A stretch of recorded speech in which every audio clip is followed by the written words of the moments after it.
네, 어제부터 철도노조와 화물연대 노조가 동시 파업을 벌이고 있습니다.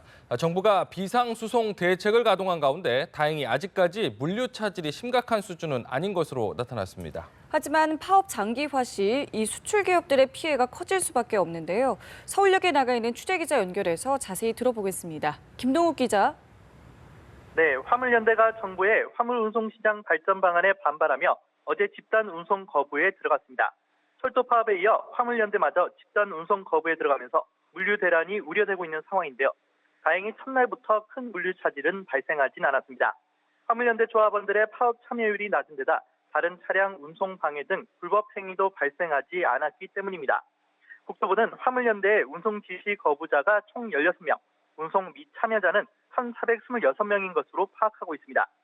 정부는 군 위탁 컨테이너 차량 등 대체 차량 800대를 물류 거점에 투입하고 자가용 화물차의 유상 운송을 허용하는 등 대체 수송 수단 확보에 나섰습니다. 아직까지 전국 항만 운영에도 큰 차질은 없는 것으로 나타났습니다.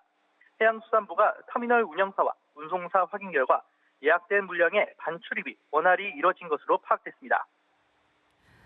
네, 철도 역시 3주째 장기 파업에 들어갔는데 화물 수송은 지금 어떻습니까?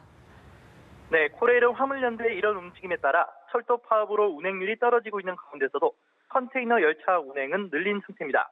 전체 화물 열차 운행률은 평상시의 49% 수준이지만 컨테이너 위주로 운행을 확대했고 열차당 연결량 수도 늘려 컨테이너 수송 물량은 평시 대비 100%까지 끌어올렸습니다. 파업 복귀자와 대체 인력 추가 채용 등으로 인력 운영에 조금은 숨통이 트여 이 인력들을 화물 열차에 우선 투입하고 있다는 설명입니다.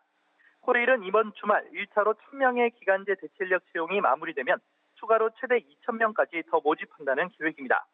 코레일은 화물연대 파업 상황을 지켜보며 화물 열차 운행률을 탄력적으로 조정해 물류 피해를 최소화하겠다고 밝혔습니다.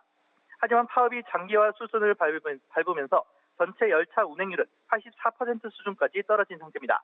새마을호와 무궁화호가 60% 수준의 운행률을 나타내고 있고 수도권 전철도 90% 운행되면서 시민들의 불편이 이어지고 있습니다.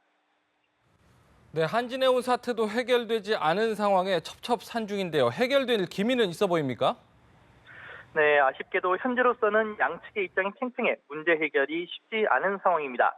정부와 코레일 그리고 철도 노조 사이의 쟁점인 성과 연봉제 문제는 절충점을 찾기가 어려운 상태고 화물연대가 주장하는 화물운송시장 발전 방안 철회 역시 정부가 수용할 수 없다는 입장을 고수하고 있습니다.